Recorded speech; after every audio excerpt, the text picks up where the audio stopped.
Assalamualaikum warahmatullahi wabarakatuh.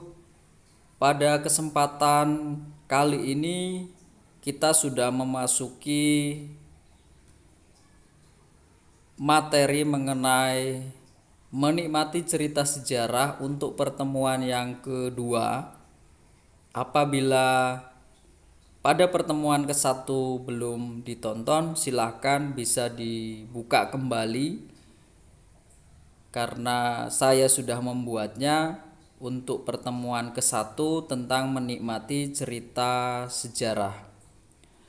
Adapun tujuan dari pembelajaran menikmati cerita sejarah untuk pertemuan yang kedua, siswa itu diharapkan menganalisis kebahasaan teks cerita atau novel, khususnya adalah sejarah, kemudian menjelaskan makna kias yang terdapat dalam teks cerita novel sejarah, mengidentifikasi nilai-nilai dalam novel sejarah.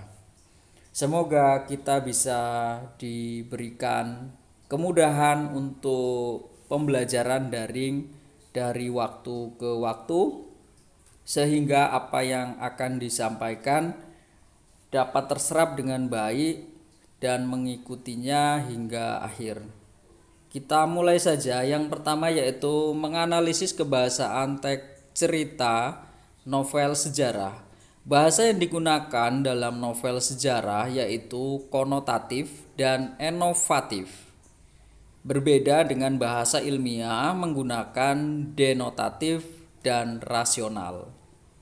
Bahasa yang digunakan novel sejarah itu adalah konotatif dan enovatif. Bahasa konotatif dan enovatif yang disampaikan pengarang itu terlihat pada rekayasa bahasa dari berbagai gaya bahasa, pencitraan, serta beragam pengucapan, atau kata lainnya adalah style.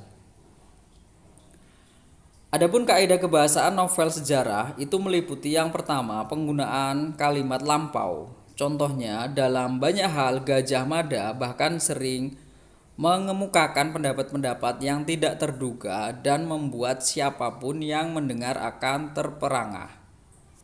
Di sini karena cerita sejarah maka mengisahkan diambil dari paragraf atau contoh sebelumnya yaitu mengenai Gajah Mada. Maka di sini saya berikan contoh yang dari buku K13 kelas 12. Yang kedua, penggunaan kata urutan waktu atau kata lainnya adalah konjungsi temporal. Konjungsi itu kata hubung, misalnya sejak saat itu, mula-mula, kemudian. Penggunaannya adalah sejak saat itu juara gulat itu pergi, sang adipati bangkit dan berjalan tenang-tenang masuk ke kadipaten. Yang dicontohkan di sini adalah sejak saat itu. Ketiga, penggunaan kata kerja yang menggambarkan suatu tindakan. Kata kerja material.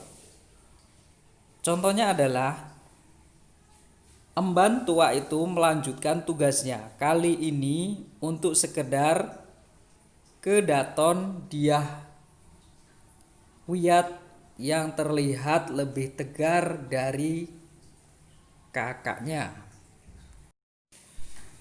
Yang keempat, penggunaan kata kerja tidak langsung. Misalnya mengatakan bahwa, menceritakan tentang, menurut, pengungkapan, menanyakan, menyatakan, menuturkan. Contoh, Riung Samudra menyatakan bahwa ia masih bingung dengan semua penjelasan Kendit Galih tentang masalah itu. Kata yang digunakan tidak langsung adalah menyatakan bahwa. Kelima, penggunaan kata kerja yang dirasakan oleh tokoh. Maksudnya kata kerja mental.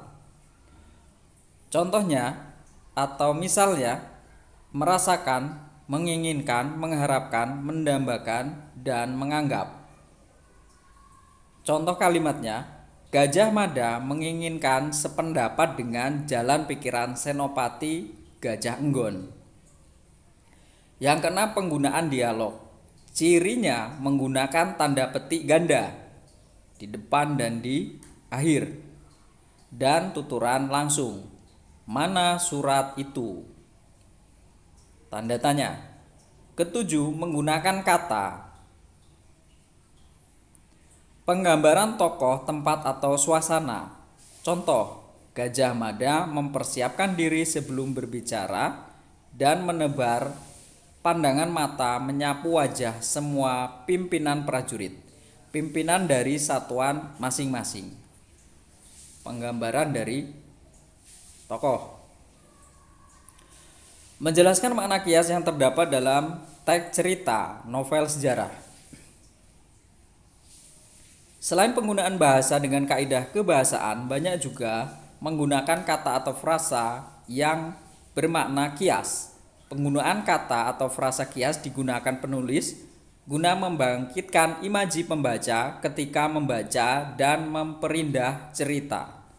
Contohnya, di sebelahnya Gajah Mada membeku. Kata membeku itu adalah diam saja. Novel sejarah selain penggunaan kata atau frasa, menggunakan juga penggunaan peribahasa. Contohnya adalah, hidup rakyat Majapahit boleh dikatakan gemah ripah loh jinawi, kerta tata raharja. Itu diambil dari bahasa Jawa. Hukum ditegakkan dan seterusnya.